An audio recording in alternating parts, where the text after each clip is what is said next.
Hello, this is LogicDolphin, and I am playing Spirit Island.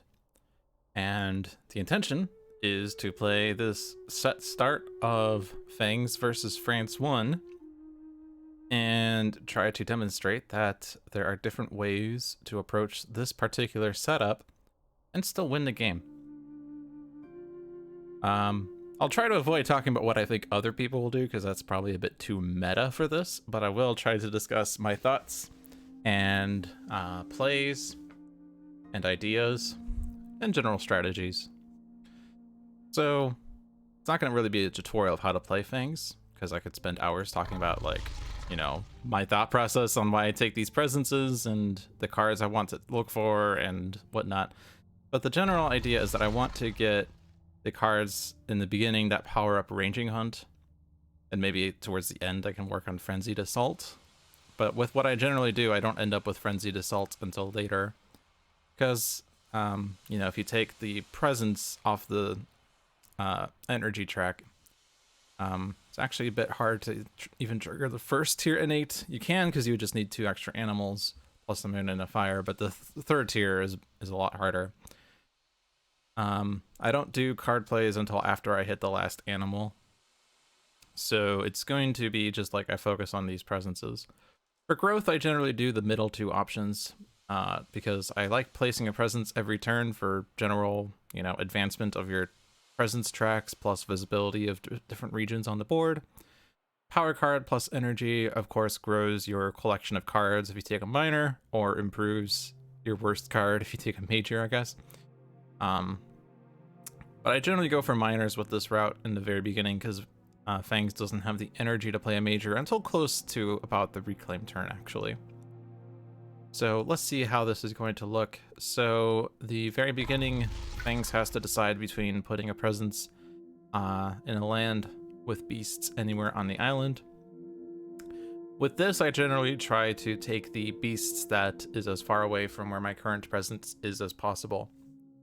And in a single player game, it's not too far away, but in a 4-player game, you can actually get Fangs really far away and get a lot of potential visibility of the island immediately.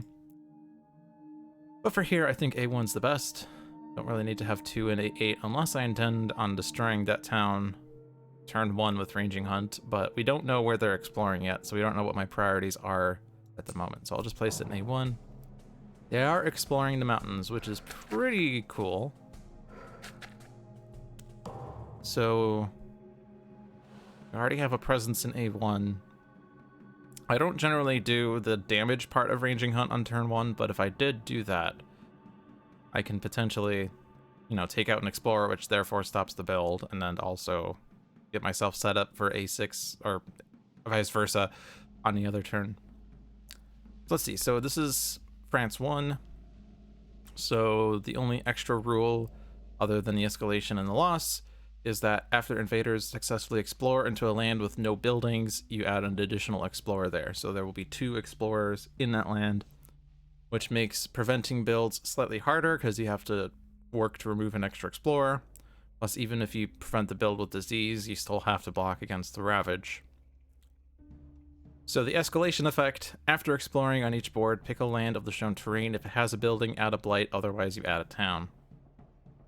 So general goal is to try to avoid that from adding a blight if possible, although it is potentially unpreventable.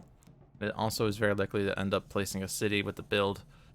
The loss condition, limit of 7 towns per player, and the invaders win if no town can ever be placed. Currently at 6 towns, but right now there are 2 towns being built.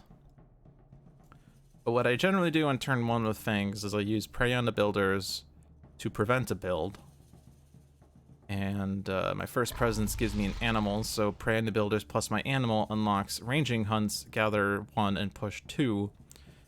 But I won't hit the damage because the Prey doesn't have a plant on it, and neither of the growth options can give me that plant.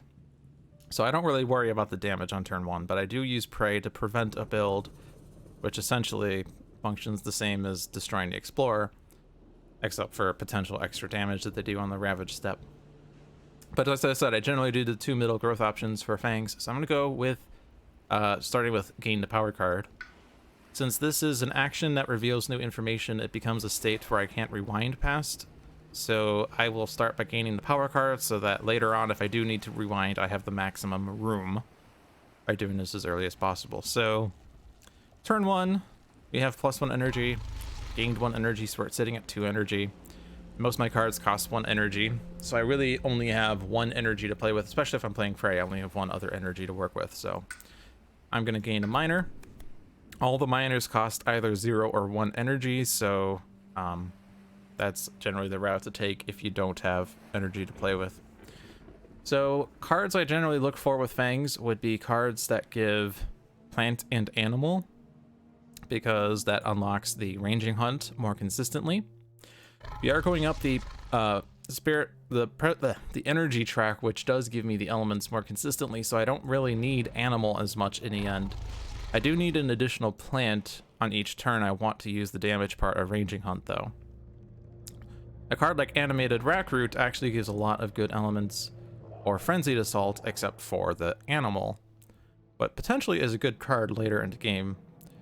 It does give wilds, which is actually pretty good against France, because if they don't explore into the land, they can't place an extra explorer, so that land remains empty. So the wilds is actually fairly good. Destroying an explorer, and with 3 Earths destroying a town, not too likely to be useful. Twilight Fog doesn't give really good elements except for 1 moon, but it's not such a need. Call to Tend is potentially a really nice card here because of the blight removal. And the problem with Ranging Hunt is that it doesn't target a land with blight. Same with Teeth Gleam from Darkness. So if we want to have that backup blight removal card, we could take Call to Tend, but it is limited by the fact it can only target lands with Dahan. And our only Dahan movement is off of Terrifying Chase, which is range 0, so we'd have to first enter a land with Dahan, then push Dahan out of that land into A4 or another land where they did a thing, and then remove the blight from that land. I kind of prefer Animated Rackroot here. I kind of want to save, like, these other cards here, plus Call to Tend actually would also work well for saving for Raging Hunt. But I already hit the threshold with an animal, and adding a wilds counters the France 1 effect pretty well, so I'm going to take Animated Rackroot here. So then my presence goes either in a land with jungle or a land with beasts. We don't have a Sacred Site need right now, so I don't need the Sacred Site, so I could put it in A3 just for the most visibility. Ironically, I could have pushed the Dahan out in that case and then called a 10 in A4 if I wanted, but I'm playing Prey anyway this turn. So the other thing to consider is the fact that Call Forth Predators allows me to replace a presence with the beasts, which powers up Ranging Hunt, of course. It gives me more lands with beasts for Frenzied Assault. It allows for Teeth Gleam to potentially proc the 3 Fear effect more consistently. Or, of course, with events, there could be events that do things off of beasts. I said I was going to make this a tutorial, but now I am, I guess. Just lean into it, I guess. But I don't really worry too much about the beasts just yet. I want to. My first priority is being in both jungles, because these 2 cards rely on you being range 1 from a jungle. So unfortunately, A1 will never be seen by Too Near the Jungle and Teeth Gleam, but A2 and A4 can be seen from A3. Not Teeth Gleam into A4 because it has blight. But I'm gonna go into the jungle because that's what I like to do, and we're definitely playing Prey. And the question is, potentially, where would I like to use Animated Rackroot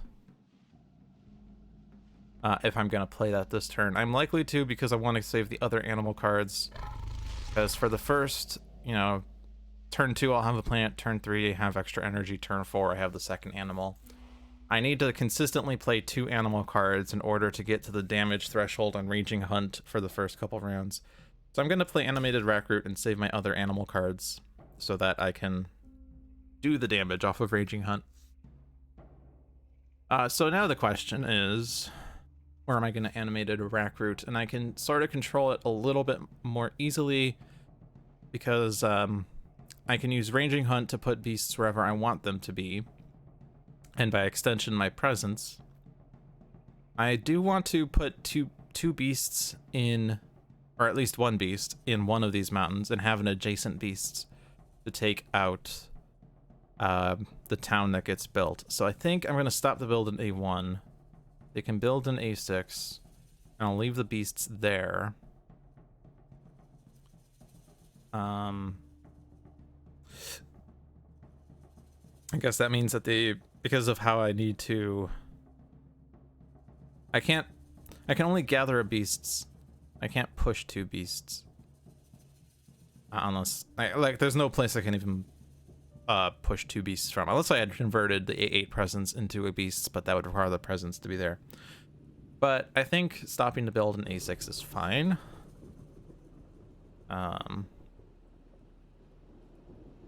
Yeah, I think that's probably fine. So we're gonna pray in A1, and then we're going to get into A6. And I need to leave the beasts in there in order for Raging Hunt to destroy the town next turn, if I want. But it does have a Dahan in there, so I kind of don't want that Dahan to die just yet. So I'm gonna stay in there. A5 would probably be a bit better, because especially if I destroy the town in A8, it's a lot harder for the invaders to see A7. And that's kind of like a lot of the process behind determining what builds to prevent and what towns to destroy and whatnot, is visibility of the inland.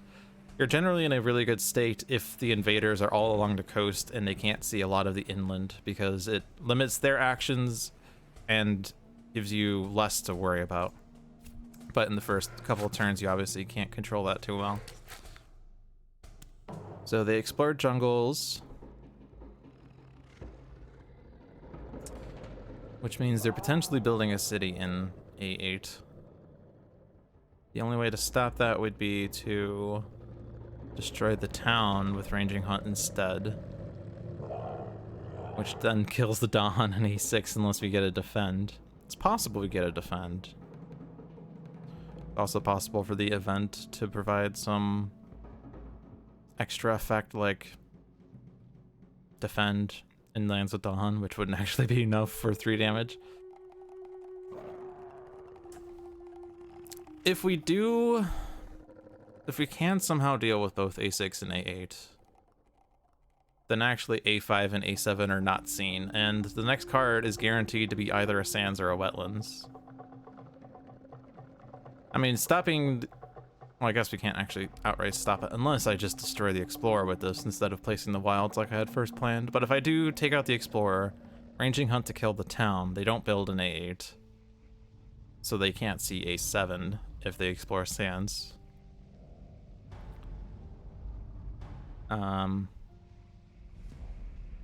There's of course also the A3 problem, which we can't deal with as effectively right now.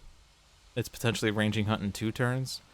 There are some powers that might help with us, I suppose, but I think stopping visibility of A7 is the most useful here. Especially because it also prevents the city build in A8, and once they build the city, it's a lot harder to get rid of it, and which then will permanently provide visibility, basically. Well, not permanently, but long-term permanent. Yeah, let's just do what I was not going to do and just destroy and explore with that. It's a pretty good turn to do that, I suppose. So our goal is to do Raging Hunt into A3 to kill the town, and potentially find some sort of defend for A6. We are limited by the fact that I need to play 2 animal cards and a plant card. Well, 1 plant animal followed by 1 animal. So most likely the plant animal will be one of these 2 cards. And if the power card I find doesn't provide an animal, then it has to be Terrifying Chase. Unless, I like to not play all my plant cards when I try to trigger the Raging Hunt effect, because once I have this plant, I only need 1 more plant to proc the Raging Hunt damage, and so I like to preserve the plant that I have. So I want to play one of these cards, basically. So let's start with the power. We're going to be sitting on 3 energy, which is difficult to play a major. The cheapest major is 2 energy, but the most expensive is 9. And I think on average it's like 4 or 5 energy, so I think it's still minor.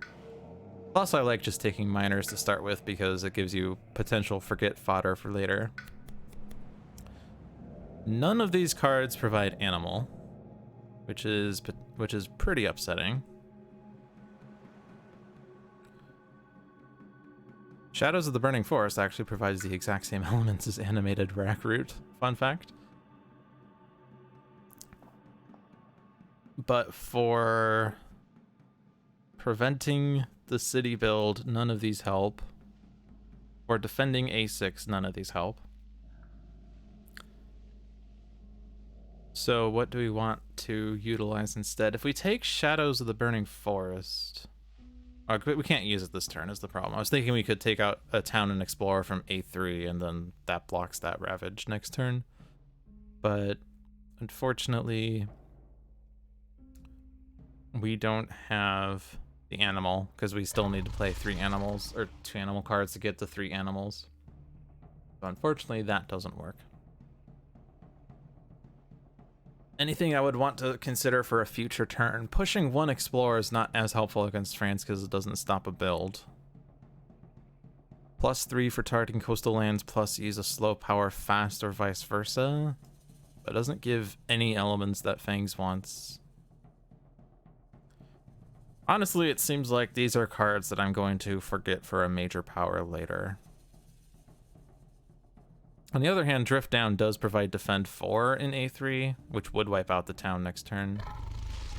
We won't have the animal still next turn, so I won't get Ranging Hunt's damage part, but Defend 4 deals with A3. So I could use it next turn and then probably forget it the turn after. For the major. It's 0 energy too, which is fine. Next turn we're getting 2 energy, so I'd need to still play an animal if I want to use Ranging Hunt or something, but this is probably the most useful for my current situation here. Can't use it this turn, but it helps with next turn. Presence in a land with with beasts or jungle. They all have my presence. So it's either a sacred site or we convert and make a beast. I do want to pull the beasts out from A6 because, or the presence out from A6 still.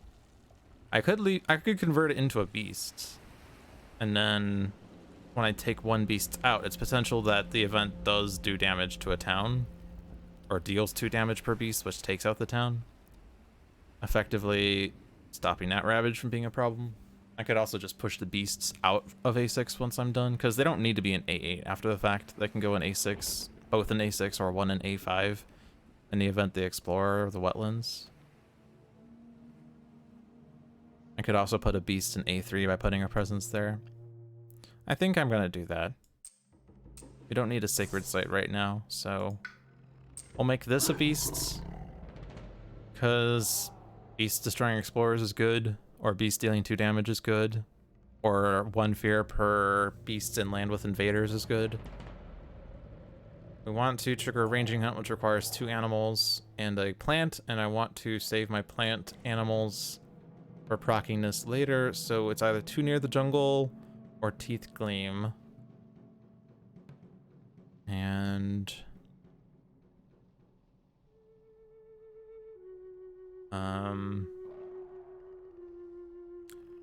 don't really have a preference between these two.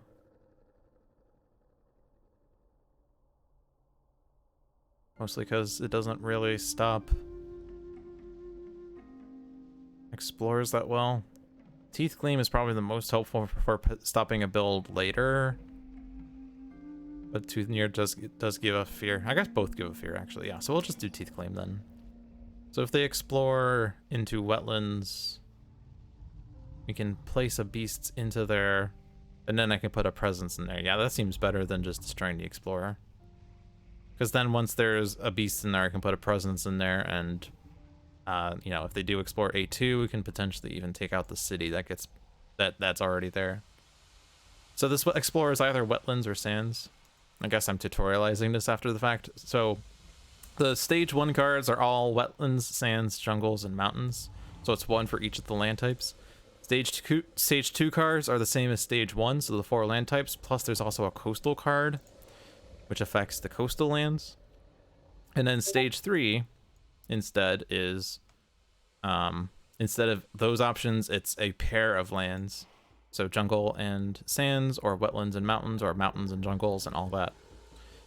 And there's there's a total of 4 different stage 1 cards, but there's only 3 placed in the invader deck. And then there are 5 different stage 2 cards, but only 4 are placed in the invader deck. And then there are 6 stage 3 cards, but only 5 are placed. So it's possible that, you know, you never see a land type until stage 3, basically. So this is either wetlands or sands. So my theory is that if it's sands, we prevent the explorer in A7, which is nice. If it's wetlands, well, we can use Teeth Gleam to help take out the city that's in A2, or we try to deal with A5 so they still stop visibility of A7. Hopefully we can stop the Ravage in A6 with the event. We are getting a fear off of A8. We need 2 more fear to get a fear card, and maybe the fear card helps, but it's unlikely because it will be a terror level 1 fear card, which is generally weak. So the plan here is to ranging hunt into here, get my presence out, and I think I'm going to put 1 in A6. I don't think I need 2 in A6 unless it's a fear card that provides fear per beasts in lands with invaders, but we already get 2 right now, which is enough for the fear. I'm going to put 1 in A5 in case they do explore A5, and then I can put one of my presence in there. I don't want to go in A6 because if that does blight, that destroys my presence. That Dahan is potentially going away, but for the rest of this turn, towns have +1 health, not good. Beasts each destroy an explorer, so that kills 1 there and kills 1 there, which is not enough to block that Ravage, because that's still 2 damage, which blights. And add a Dahan to a coastal land with Dahan. So one of the event cards does say on each board, in a land with 1 Dahan that is adjacent to a city, turn that Dahan into a town. And for that reason, I want to add the Dahan to A2, because the only city is in A2, and the Dahan that's in A2 would then be turned into a town. So I want to put the Dahan there just to double up the numbers there and protect against that effect. But we do get the Dahan destruction and the blight in A6. But since we added the Dahan, we have the same number of Dahan that we started the game with, which is nice. Okay, they're exploring sands. Alright, so that was a success. They did not explore A7. Stopping explorers is pretty good because that also stops you from having to deal with the build and then stops you from having to deal with the Ravage. So it's like, it trickles down really well. However, they did explore A4, which has the downside of being a land with blight, which is harder for us to deal with. However, it is a sands, so drift down into slumber does provide enough defend for us right now. But we are going to need to find some sort of effect that helps against A4. Terrifying Chase would have actually helped into A4, but too late. I did play Terrifying Chase, but I basically played it for elements. It's not really a too useful effect. I don't really want to use an A3 because our plan was to drift down into A3. So is there another land where we could push explorers out of? Not really. It's only A3. And it's going to push everything. It does give us 2 fear, which does give us a fear card. But the hope was that we would use drift down. I guess instead of using drift down, we could use a major, but I don't really have that much energy. Next time we're getting +1 energy off the presence track, and taking the power card option gives us +1 energy. So we have 4 energy next turn. If I forget drift down, then I can take a major that costs 4 energy, but the main problem with that is that next turn I would have to reclaim. The next turn I'd have to reclaim, and that costs an extra energy. So really I could only take a major that costs 3 energy. which there are some of them. Entwined Power, which is not good in solo. Flow Like Water is 2. We would generally want to find something because we're still limited by... We need an animal. So we would want a card that costs 3 energy that gives an animal. Savage Transformation does. Which would actually be fairly good for Fangs. But other than that, I don't think there's... Like, I guess Rapid Wings and Vigor and Winds of Rust. Yeah, those are 3 energy and cost animal. Tiger's Hunting. Yeah, there are cards like that. It would be a bit of a gamble, though. But...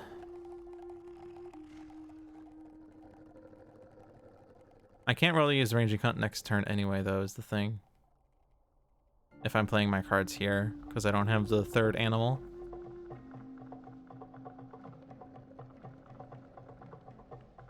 So it's actually a bit tricky.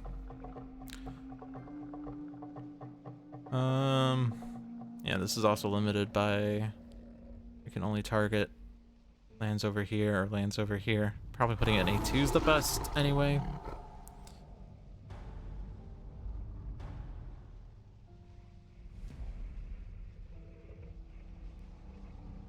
I'm not sure what to do after that. If I do Terrifying Chase in the only land that I can do it in, I could push them into A2.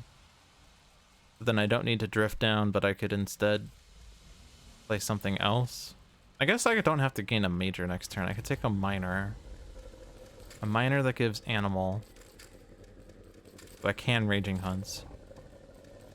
And then the turn after that, take a major. Because I'll have more energy by that point.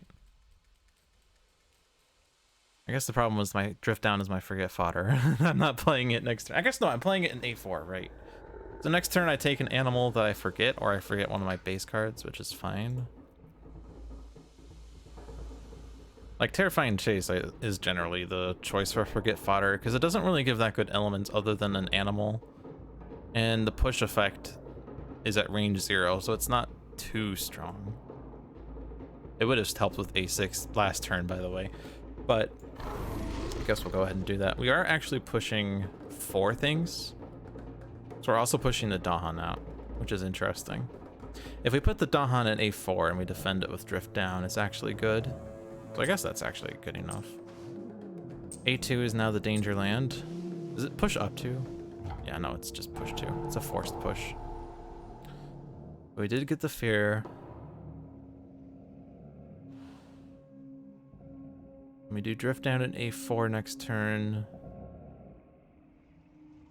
So the hope is that...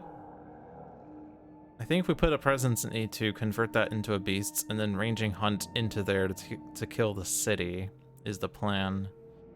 That's reliant on me getting an animal to do the damage. So I'm going to go for minor. We want animal. We got animal. We have defend cards that give animal 2. Also Fire in the Sky, which is really nice. But not needed here.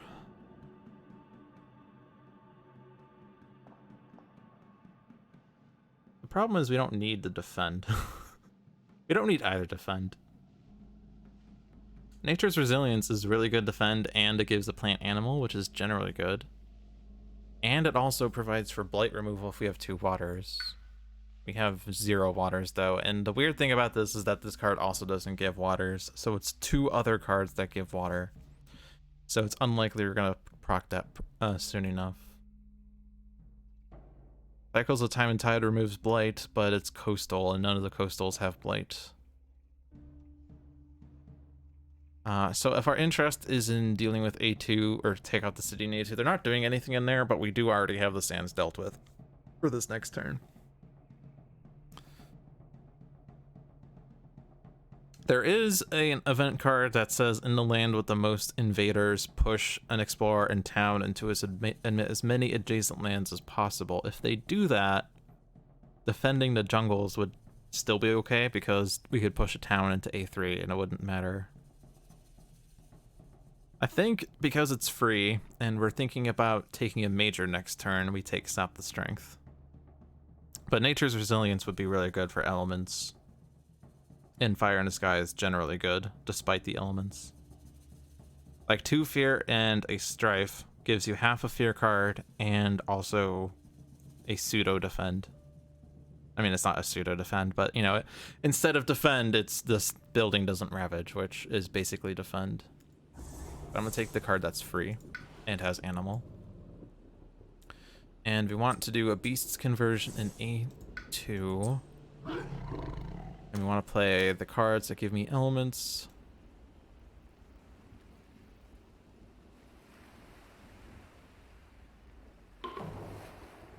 And our plan is to ranging hunt in A3. So I still want to stay in the jungle for 2 near the jungle. Although it only hit A2. But I think we stay there anyway. Take out the city. And now we're pushing 2 beasts.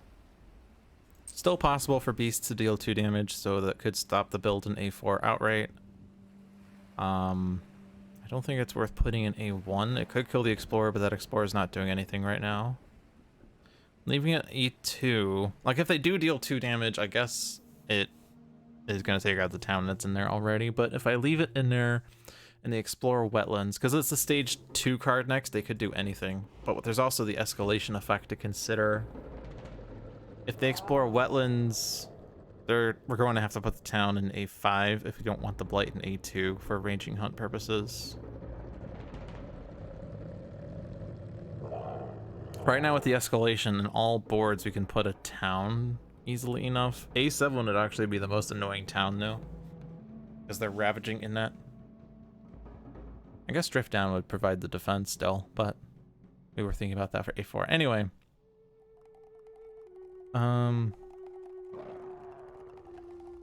I guess there is the disease in A2. So if they do explore and they only put 1 explorer, we don't really need all the beasts in there. So I'm gonna put it in A1. Look how spread out our beasts are. It's pretty good. Defend the jungle in case things get pushed in there. I guess they don't have to push, but they can push out of A4. Okay. This is a really interesting event because it does nothing. There are no sacred sites. So, guard them yourself does nothing. Let the Island Strength would remove a blight from the blight card, which is not good. Beast's Prowl is generating 4 fear. So you get a fear card for free.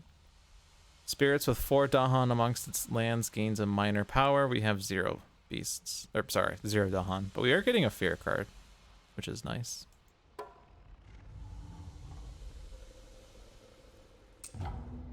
So there's a choose for me button because this doesn't matter. One of them does push. Or move. And it's forced movement. I wanted to save that beast in A5. Any reason to put it in A6?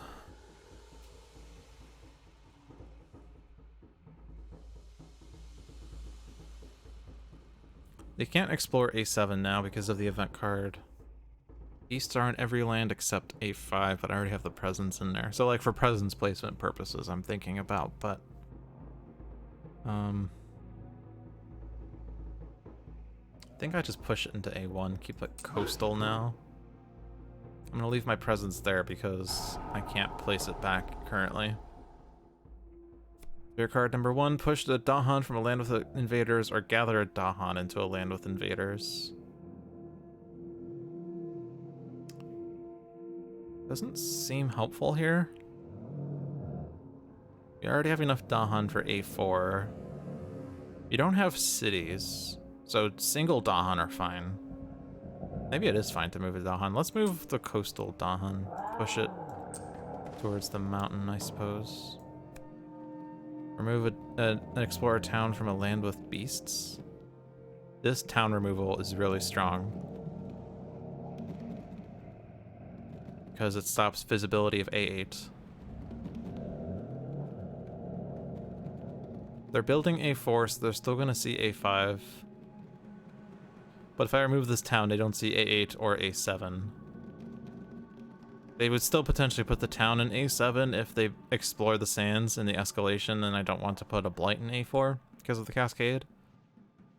But Stopping the visibility of A8 is really strong, because if they explore jungle, I could just put the town in A3, and we can deal with that fairly well.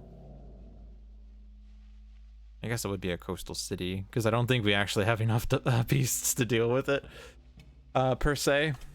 Maybe not. We convert this presence into a beasts, and we ranging hunt in there, assuming that our power we get next turn has an animal, because we're going to have a second animal next turn. We just need one more for ranging hunt to be good.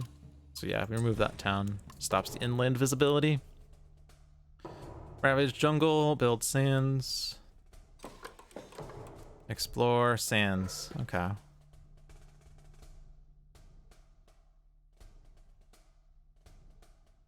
So, it's not really ideal, but do I actually want to cascade A4?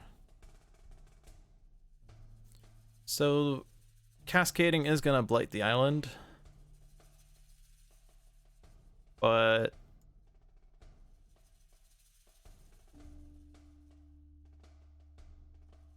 we do have the defend for A4 currently is the thing. The town in A7 we potentially can't deal with. It'd be, I guess it's not bad, because at worst it kills the Dahan and the other Dahan counterattacks.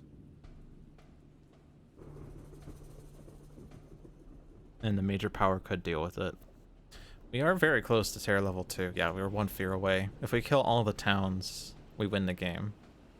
Actually, if we just kill all the towns, we win. So actually, if I don't put this town in A7, if I do Cascade, the Blight card will have some effect that we could just deal with. I guess we could also just let them build in A7 anyway. I guess it's basically the same. But we defend A4, ranging hunt into A2 to kill that town, and then the Ravage counterattack kills the town. The only issue is if the town has extra health, then we can't actually kill the town.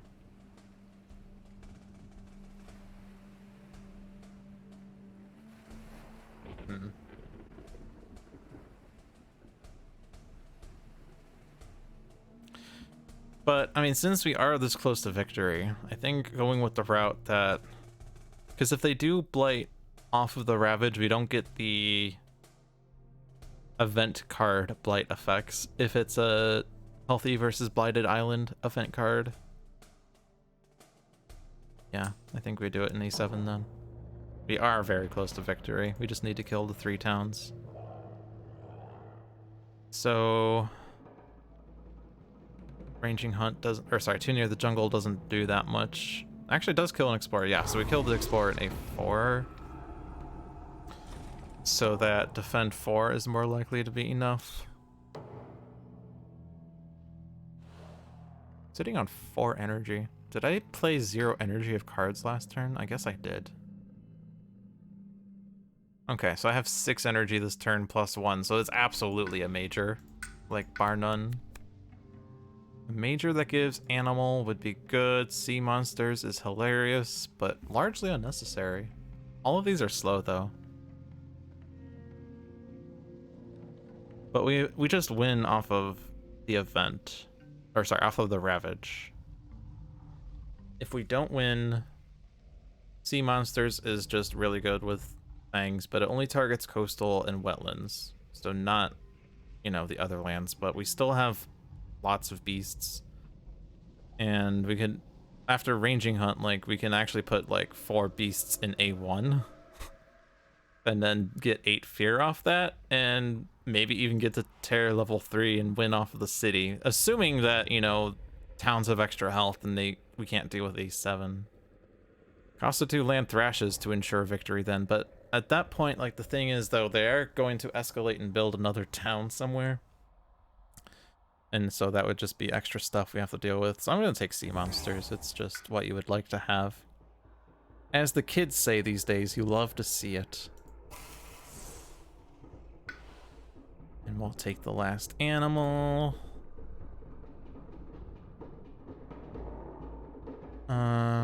Sea monsters is range 1. I don't think I need to convert a beast here.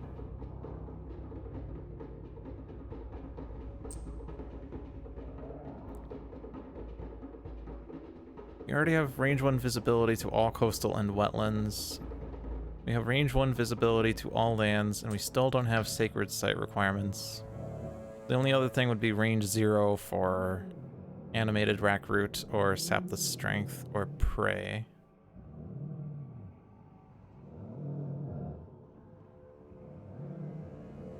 I'm gonna put this in A6, just because it's harder to get beasts in lands with blight anyway.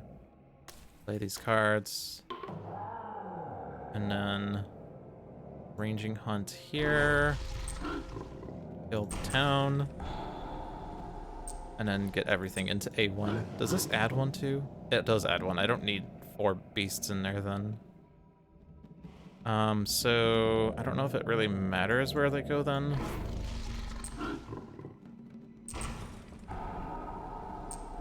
But put one in the sands, I guess? I don't know if it really matters. Might be better just leaving the wetlands. I'll put it in the sands. No, they're not doing anything in the sands after this ravage. I think we'll just leave it in the wetlands then. Sorry, I'm min-maxing right now. When I play with John, he always gets kind of annoyed at the set at this point, and he says, it doesn't matter at this point. We've won. Nothing you do matters, but I still am like planning for the 1% that it's not over. And this is the 1% where it's not over? Is it?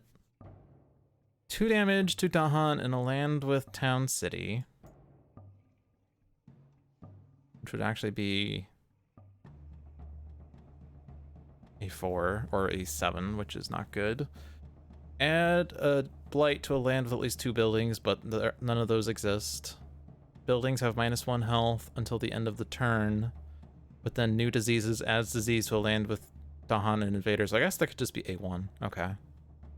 So we do 2 damage to Dahan in A4, because we need the Dahan to survive in A7 after the Ravage. So one of them's dying to the Ravage, the other needs to survive, so we need to keep all the Dahan in A7 as possible. So we Spurn.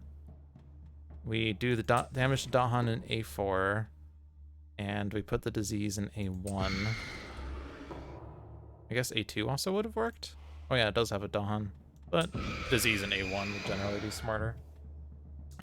Your card says defend and stuff, which doesn't actually help against the Ravage in A7, but it doesn't matter because we've won.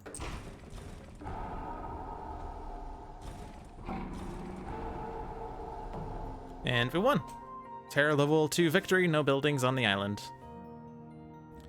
We even got sea monsters, which actually could have been gotten on turn 1, if we so wanted.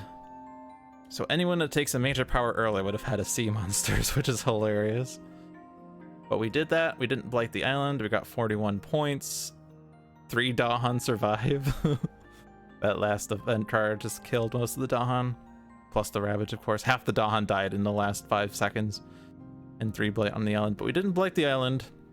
So it wasn't like if we define closeness based on blight left on the card, we didn't blight the island, so it wasn't too close of a game.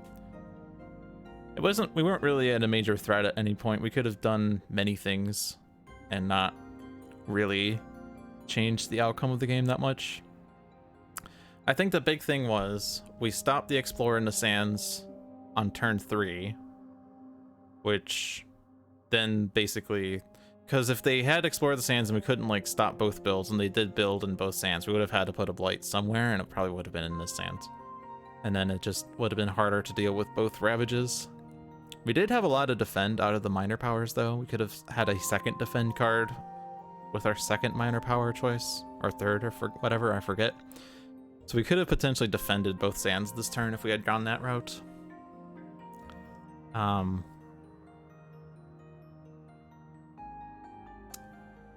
I guess stopping visibility of the jungle didn't matter that much. Yeah, the only thing that we did with destroying all the inner explorers was we stopped the inner sands explorer, but that was basically it.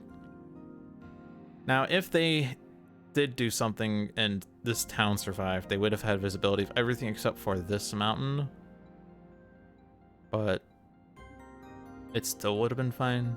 Like, we were on tier level 2, we just had to deal with this town plus the town that escalates. And the major power we took was going to be 8 fear in this mountain, which is 2 fear cards, which is really strong. So I think this game was not the only way to victory. And I'm sure that other people chose different play options. So hopefully this provides enough insight for the different play style approach. And hopefully this was helpful.